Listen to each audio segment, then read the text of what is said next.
Michigan State University named Harrell, and he and his team um, discovered that they can use lasers to track the vibrations of a virus.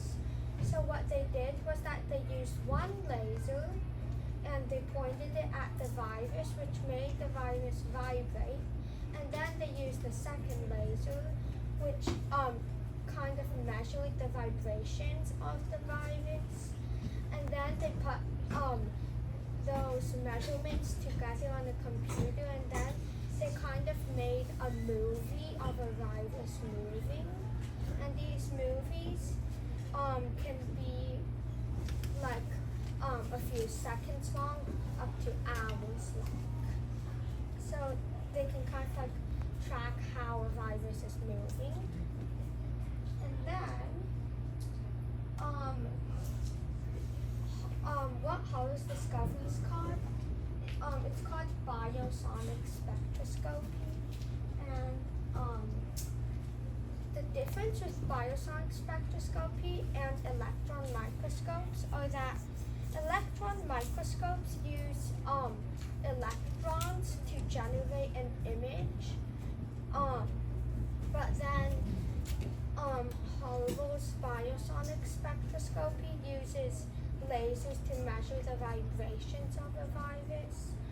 And for biosonic spectroscopy, it makes kind of like a video of the virus, while for electron microscopy, it only produces an image.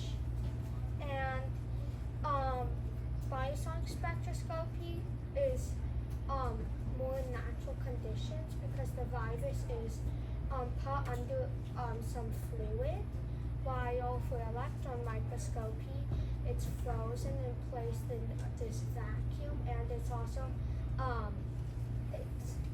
people also add chemicals to it to keep the shape, which is far from any real environments. And what Harvard plans to do is to track a virus going inside of a cell when it's infecting someone, so then they can tell the Defense Threat Reduction Agency, also that's DTRA, so they tell them about their discovery, so then the DTRA can develop like medicines and vaccines and things like that for the viruses. And here's a video. Also, can my video be more than 2 minutes long? Teachers? It's fine. Yeah, it's fine. Wait,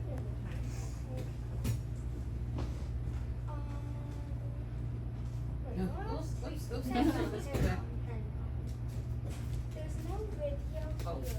I really have video that pops up. That just Oh. doesn't- Okay, let's see Go if back to press play. Is that gonna difference? Never press it. Open up your university. It's weird, right? Here we go.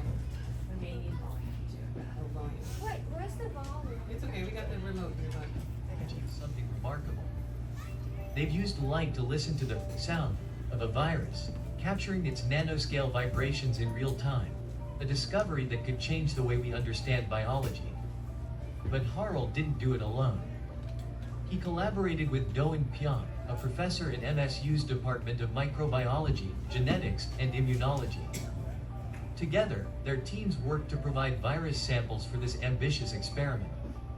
Teamwork really matters in a project like this, said Yaqing Zhang, a postdoctoral researcher in Harrell's lab and the study's first author. It's fascinating to see these tiny virus particles breathe under laser illumination. For Zhang, the implications are enormous. This technique can be applied to millions of viruses and biological samples, he explained. The more we understand them, the better prepared we'll be for the next pandemic. Hearing the unheard, every object in the universe vibrates at a natural frequency, whether it's a distant star or virus. Harrell describes it as a kind of molecular music, where atoms move together like tiny balls connected by invisible springs.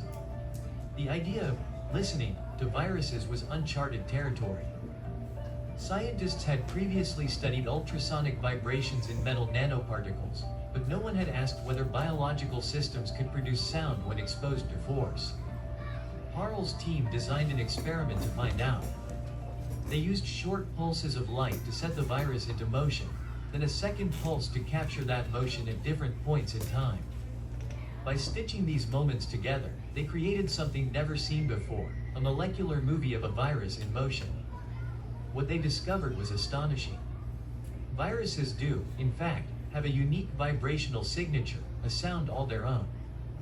This revelation paves the way for a completely new approach to studying biology, one that could identify viruses, proteins, bacteria, and even cells based on their natural voices.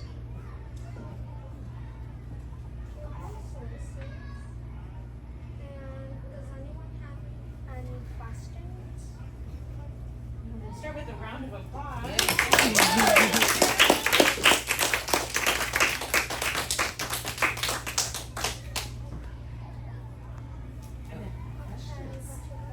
I do.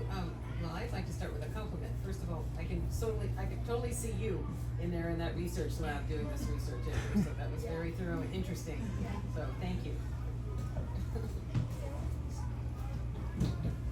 Graham? How strong are the